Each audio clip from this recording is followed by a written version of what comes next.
Hi, இன்றைக்கி நம்ம வெண்டைக்காய் பொரியல் தான் இப்போ பார்க்க போகிறோம்.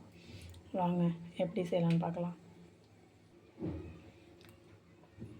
பாத்திரம் கொஞ்சம் சூடு என்னதுக்கப்புறம் எண்ணெய் கொஞ்சம் சேர்த்துக்கிட்டேன். எண்ணெய் இப்போ சூடு ஆயிடுச்சு. சூடு ஆனது கடுகு போட்டுறேன்.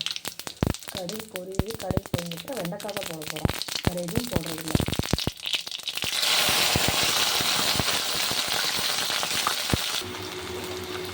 வெண்டைக்காய் ஃபுல்லாக சேர்த்தாச்சுன்னா சேர்த்து பிறகு இதை எல்லாமே வேண்டாம். உப்பு எதுவும் போடலை. ஏன்னா இது கொஞ்சம் அந்த வளவளப்பு அதெல்லாம் கொஞ்சம் போட்டுட்டோம். நம்ம இப்படி கலரிட்டு மூடி போடாது. ஒரு 2 நிமிஷம் விட்டுட்டு திரும்ப கிளறும்போது அது வந்து உங்களுக்கு நல்லாயிருக்கும். இந்த இதெல்லாம் போயிடும். கொஞ்சம் மூடி மாதிரி வளவளன்னு வர்றதெல்லாம் போயிடும். வெண்டைக்காய் போட்டதுக்கப்புறம் ஒரே இடத்துல குமிச்சு வைக்காமல் கொஞ்சம் அப்படி தள்ளி அப்படி வைங்க.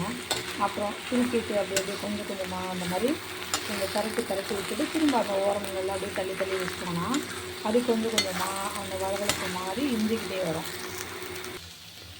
இப்போ பார்த்தீங்கன்னாலே நல்லா தெரியும். ஒரு 5 மினிட்ஸ்க்கு அப்படியே சிம்லேயே வச்சு திருப்பி விட்டோம்னா வச்சுக்கோங்க. அந்த வளவளப்புலாம் பாருங்க நல்லாவே போயிடுச்சு.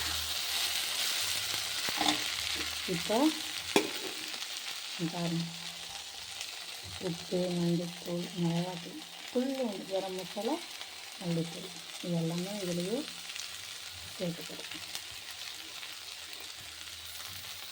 சேர்த்துட்டு காய் விடாமல் லைட்டாக கிளறி விடுங்க போதும். அவ்வளோதாங்க. நான் அடுப்பு ஆஃப் பண்ணிவிட்டேன். மசாலாலாம் போட்டாச்சு. குழந்தைங்களாம் சாப்பிட்றனால எல்லாமே கொஞ்சம் கம்மியாக இருக்குது.